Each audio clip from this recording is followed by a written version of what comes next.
Hello friends, welcome to study कर। मैं हूं आपका दोस्त प्रभाकर।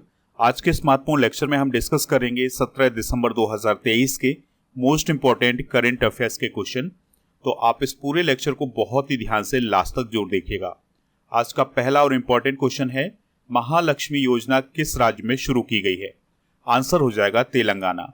तो तेलंगाना राज्य में अभी हाल ही में महालक्ष्मी योजना शुरू की गई है और इस योजना की शुरुआत तेलंगाना के नए चीफ मिनिस्टर रेवंत रेड्डी जी के द्वारा की गई है। इस योजना में सभी उम्र की लड़कियों, महिलाओं और ट्रांसजेंडर व्यक्तियों को शामिल किया गया है। इस योजना में महिलाएं बसों में फ्री यात्रा कर सकती हैं। तेलंगाना की बात आई है तो इसकी बेसिक जानकारी डिस्कस करते हैं। तेलंगाना की स्थापना 2 जून 2014 को हुई थी। राजधानी हैदराबाद है। राज्यपाल हैं तमिलिसाई सौंदराजन। मुख्यमंत्री हैं रेवंत रेड्डी। उप मुख्यमंत्री बने हैं भट्टी विक्रमार्क। यहाँ पर विधान परिषद की 40 सीटें हैं, विधानसभा की 119, राज्यसभा की 7 और लोकसभा की 17 सीटें हैं। दोस्तों, तेलंगाना के राष्ट्रीय उद्यान भी आप नोट कर लीजिएगा। कासु ब्रह्मानंद रेड्डी राष्ट्रीय उद्यान, महावीर हरिणा वन स्थली राष्ट्रीय उद्यान और मृगावनी राष्ट्रीय उद्यान, ये तीनों राष्ट्रीय उद्यान तेलंगाना राज्य में ही स्थित हैं। तेलंगाना के पड़ोसी राज्य भी डिस्कस कर लेते हैं। तो तेलंगाना के पड़ोसी राज्यों में आंध्र प्रदेश, ओडिशा, छत्तीसगढ़, महाराष्ट्र और कर्नाटक हैं। यहाँ पर प्रमुख नदियां बहती हैं, मूशी, कृष्णा, मंजीरा और गोदावरी। दोस्तों, तेलंगाना के 2 प्रमुख शहर हैं, जिनमें पहला है हैदराबाद और दूसरा है सिकंदराबाद।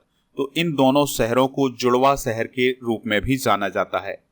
हाल ही में लॉन्च की गई कुछ प्रमुख योजनाएं डिस्कस करते हैं। तो भगवंत मान सरकार तोहाड़े द्वार योजना पंजाब में शुरू की गई है।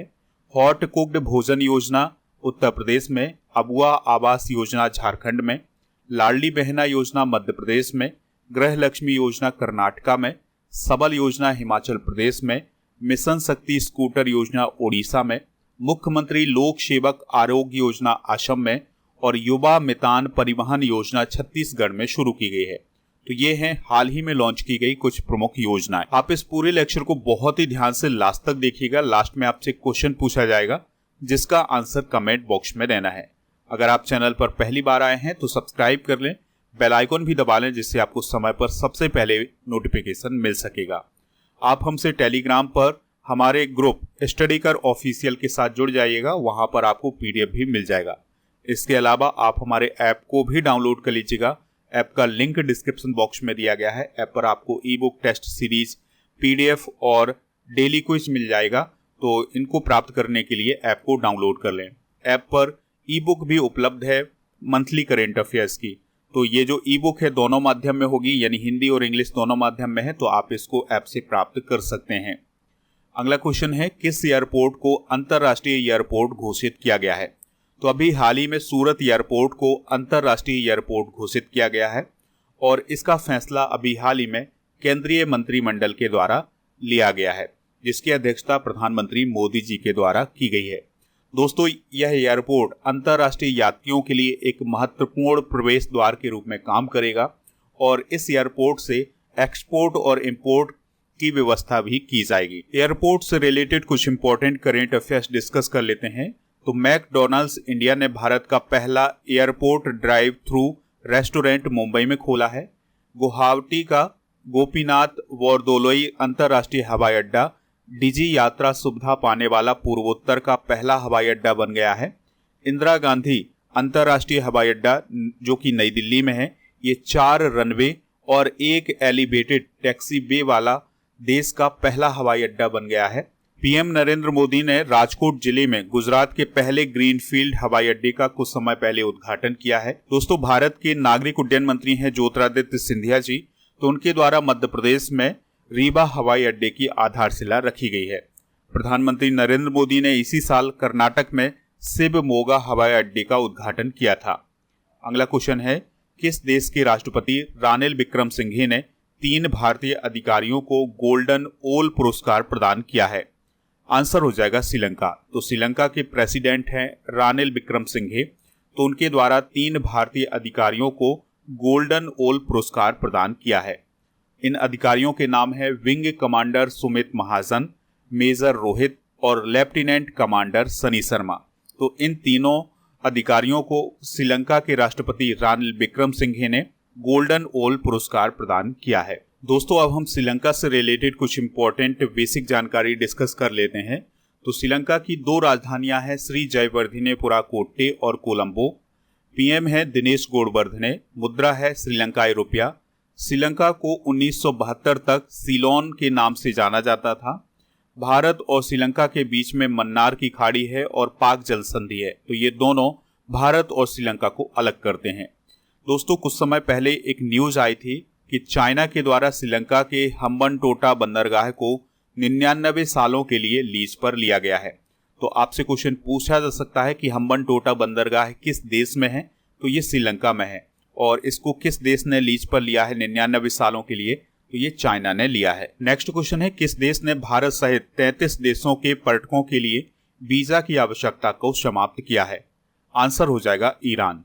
तो दोस्तों, अभी हाल ही में ईरान के द्वारा एक महत्वपूर्ण फैसला लिया गया है। तो ईरान ने भारत सहित 33 अन्य देशों के पर्यटकों के लिए वीजा की आवश्यकता समाप्त कर दी है, यानी ईरान जाने के लिए वीजा की आवश्यकता नहीं होगी। दोस्तों, इसका उद्देश्य ईरान आने वाले पर्यटकों की संख्या को बढ़ाना है, यानी कि वहां के टूरिज्म को बढ़ाना है। बात आई है ईरान की, तो राजधानी इसकी तेहरान है। यहाँ के सुप्रीम लीडर हैं अली खमेनेई, राष्ट्रपति हैं इब्राहिम राइसी और यहाँ की करेंसी है ईरानी रियाल। दोस्तों, यहाँ पर आप मैप में ये इंडिया देख सकते हैं और ये है ईरान, ठीक है, और ये है इसकी कैपिटल तेहरान। इसके पड़ोसी देशों में तुर्कमेनिस्तान, अफगानिस्तान, पाकिस्तान और अजरबैजान, तुर्की, और इसकी सीमा इराक से भी लगती है। तो ये कुछ बेसिक जानकारी है ईरान से रिलेटेड। दोस्तों, कुछ समय पहले ईरान की ही तरह एक और देश ने फैसला लिया है, वो देश है केन्या।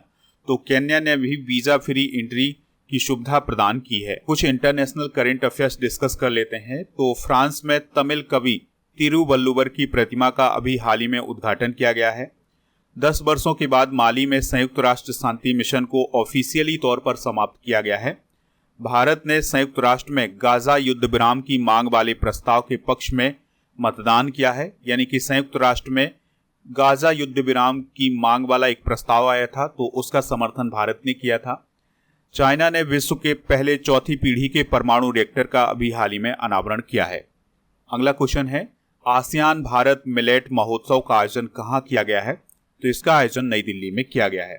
दोस्तों, केंद्रीय कृषि मंत्री हैं अर्जुन मुंडा जी, तो उनके द्वारा नई दिल्ली में आसियान भारत मिलेट महोत्सव का उद्घाटन किया है। इसका उद्देश्य है जागरूकता को बढ़ाना और अंतर्राष्ट्रीय मिलेट वर्ष के अनुरूप मोटे अनाज से बने उत्पादों के लिए एक बड़ा बाजार स्थापित करना। दोस्तों, यहाँ पर हमने बात की है केंद्रीय कृषि मंत्री की। तो अभी तक नरेंद्र सिंह तोमर केंद्रीय कृषि मंत्री थे, लेकिन उन्होंने अभी इस्तीफा दिया है और वो मध्य प्रदेश की विधानसभा के स्पीकर बन गए हैं। तो अब ये पद खाली हो गया था, तो इसका अतिरिक्त प्रभार दिया गया है अर्जुन मुंडा जी को। दोस्तों, याद रखिएगा कि ये जो आसियान भारत मिलेट महोत्सव हुआ है, इसमें Bharat, Cambodia, Indonesia, Laos, Malaysia, Myanmar, Philippines, Thailand और वियतनाम के प्रतिनिधियों ने हिस्सा लिया है। एक और बहुत ही महत्वपूर्ण पॉइंट है दोस्तों, 2023 को अंतर्राष्ट्रीय बाजरा वर्ष संयुक्त राष्ट्र के द्वारा घोषित किया गया है। आसियान क्या है, इसको भी डिस्कस कर लेते हैं। तो दोस्तों, आसियान का गठन हुआ था 8 अगस्त 1967 को और इसे association of south east Asian Nations बोला जाता है। तो यह दक्षिण पूर्व एशियाई देशों का एक संगठन है। इसका आदर्श वाक्य है one vision, one identity, one community. 8 अगस्त आसियान दिवस के रूप में मनाया जाता है। आसियान का सचिवालय इंडोनेशिया की राजधानी जकार्ता में है। दोस्तों, इसके सदस्य देश हैं 10, Indonesia, Malaysia, Philippines, Singapore, Thailand, Brunei, Vietnam, Laos, Myanmar और कंबोडिया। तो यह इसके सदस्य राष्ट्र हैं। नेक्स्ट क्वेश्चन है, global status report on road safety 2023 को किसने जारी किया है? WHO ने। तो दोस्तों, विश्व स्वास्थ्य संगठन के द्वारा ये जो रिपोर्ट जारी की गई है, इस रिपोर्ट में ये बताया गया है कि 2010 से 2021 तक दुनिया भर में वार्षिक सड़क यातायात मौतों में 5% की कमी आई है, लेकिन भारत में ये आंकड़ा अलग है। दोस्तों, भारत में सड़क यातायात से होने वाली मौतों की संख्या 2010 में 1.34 लाख थी, जो कि बढ़कर के 2021 में 1.54 लाख हो गई हैं, यानी भारत में सड़क दुर्घटनाओं में होने वाली मौतों की संख्या में बढ़ोतरी हुई है। दोस्तों 35 देशों ने मृत्यु दर में 30% से 50% तक की कमी दर्ज की है। नेक्स्ट क्वेश्चन है, किस राज्य के सभी जिलों में पीएम कॉलेज ऑफ एक्सीलेंस स्थापित किए जाएंगे? आंसर हो जाएगा मध्य प्रदेश। तो दोस्तों मध्य प्रदेश में सरकार सभी जिलों में पीएम कॉलेज ऑफ एक्सीलेंस स्थापित करने जा रही है। तो सरकार कुल 570 शासकीय महाविद्यालयों में से हर जिले में एक कॉलेज को पीएम कॉलेज ऑफ एक्सीलेंस के रूप में डेवलप करेगी। इन कॉलेजों के विकास पर 460 करोड़ रुपए से अधिक का खर्च किया जाएगा। दोस्तों बात आई है मध्य प्रदेश की, तो इससे रिलेटेड कुछ बेसिक जानकारी डिस्कस कर लेते हैं। तो मध्य प्रदेश को हम हृदय प्रदेश के नाम से भी जानते हैं। कैपिटल इसकी भोपाल है और इसकी सीमा राजस्थान, गुजरात, महाराष्ट्र, छत्तीसगढ़ और उत्तर प्रदेश से लगती है। और जिलों की संख्या यहाँ पर 55 है। राज्यपाल हैं मंगूभाई छगन भाई पटेल। मोहन यादव वर्तमान में यहाँ के मुख्यमंत्री हैं। 230 विधानसभा सीटें हैं, राज्यसभा की 11 और लोकसभा की 29 सीटें हैं। अगला क्वेश्चन है, विजय दिवस 2023 कब मनाया गया है? तो दोस्तों 16 दिसंबर को विजय दिवस मनाया गया है। तो 1971 के युद्ध के दौरान पाकिस्तान पर भारतीय सेना की जीत की याद में हर साल 16 दिसंबर को विजय दिवस मनाया जाता है।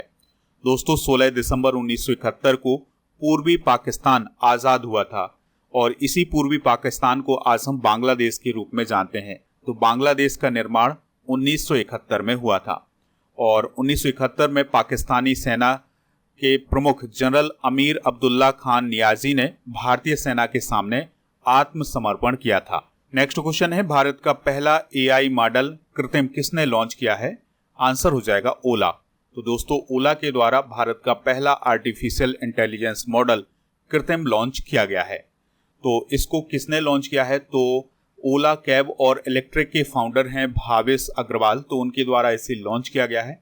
ये उसी प्रकार से है जैसे चैट जीपीटी है और गूगल का बार्ड है, यानी कि चैट जीपीटी की ही तरह ये काम करेगा। दोस्तों ये जो कृत्रिम है ये 22 भारतीय भाषाओं को समझ सकता है और हिंदी, तेलुगु, मराठी जैसी 10 भाषाओं में टेक्स्ट तैयार कर सकता है। नेक्स्ट क्वेश्चन है, अनूप घोषाल कौन थे जिनका हाल ही में निधन हो गया है? तो वह एक सिंगर थे, तो उनका अभी हाल ही में निधन हो गया है। बंगाली सिंगर अनूप घोषाल का 77 साल की उम्र में निधन हो गया है। उन्होंने बंगाली, हिंदी, भोजपुरी में भी गाने गाए हुए हैं। उन्होंने भारतीय संगीत पर एक किताब लिखी है जिसका नाम है गनेर भुवाने। दोस्तों इस किताब को आप जरूर नोट कर लीजिएगा। इसके अलावा उन्होंने 2011 में तृणमूल कांग्रेस से पश्चिम बंगाल की उत्तर पाड़ा सीट से विधानसभा का चुनाव भी जीता था। चलिए दोस्तों अब हम कल के करंट अफेयर्स को एक बार रिवाइज कर लेते हैं, फिर इसके बाद जनरल नॉलेज के पिटारे को डिस्कस करेंगे। लास्ट में पूछेंगे आपसे क्वेश्चन जिसका आंसर कमेंट बॉक्स में देना है। तो कल का पहला क्वेश्चन था, बीसीसीआई ने किस पूर्व भारतीय कप्तान की जर्सी को रिटायर कर दिया है? एमएस धोनी। इंदिरा गांधी शांति पुरस्कार 2023 किसे प्रदान किया गया है? डेनियल बरेन बोइम और अली अबू अब्बाद को। आंद्रे ब्रूघेर कौन थे जिनका हाल ही में निधन हो गया है? तो यह एक हॉलीवुड एक्टर थे। UWW rising star of the year किसे चुना गया है? अंतिम पंगाल को। फास्ट अटैक क्राफ्ट INS तार मुगली को किस नौसेना डाकयार्ड पर कमीशन किया गया है? विशाखापत्तनम डाकयार्ड पर। मिस इंडिया USA 2023 का खिताब किसने जीता है? रिजुल मैनी ने। गद्दाम प्रसाद कुमार किस राज्य की विधानसभा के अध्यक्ष बने हैं? तेलंगाना। किस देश ने दुनिया भर के विजिटर्स के लिए वीजा फ्री एंट्री शुरू करने की घोषणा की है? केन्या। कौन सा देश दुनिया का सबसे ज्यादा अफीम उत्पादक देश बना है? म्यांमार। बुकर अवार्ड पैनल के सदस्य के रूप में किसे शामिल किया गया है? नितिन साहनी को। आज के जनरल नॉलेज के पिटारे में हम जल संधियों को डिस्कस करेंगे। तो पाक जल संधि पाक की खाड़ी और बंगाल की खाड़ी के बीच में है। डंकन जल संधि बंगाल की खाड़ी और अंडमान सागर के बीच में है।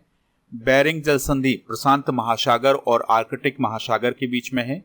मलक्का जल संधि हिंद महासागर और प्रशांत महासागर के बीच में है। सुंडा जल संधि हिंद महासागर और जावा सागर के बीच में है। हरमुज जल संधि फारस की खाड़ी और ओमान की खाड़ी के बीच में है। मोजाम्बिक चैनल हिंद महासागर में है। इंग्लिश चैनल अटलांटिक महासागर और डोबार जल संधि के बीच में है। तो दोस्तों ये कुछ प्रमुख जल संधियां हैं, इन्हें आप नोट कर लीजिएगा। कल के करंट अफेयर्स में आपसे क्वेश्चन पूछा गया था कि 33वां व्यास सम्मान किसे प्रदान किया गया है? तो पुष्पा भारती जी को 33वां व्यास सम्मान प्रदान किया गया है। पुष्पा भारती एक हिंदी की लेखिका हैं, तो उनकी बुक यादें यादें और यादें के लिए 33वां व्यास सम्मान प्रदान किया गया है। तो दोस्तों लगभग सभी लोगों ने इसका आंसर पुष्पा भारती बताया हुआ है। इसी प्रकार से आपसे जो क्वेश्चन पूछा जाए उसका आंसर आप कमेंट बॉक्स में जरूर दीजिएगा। आज का क्वेश्चन है, बांग्लादेश का निर्माण किस वर्ष हुआ था? जो भी इसका राइट आंसर हो कमेंट बॉक्स में जरूर बताएं, हमें इंतजार रहेगा आपके आंसर का।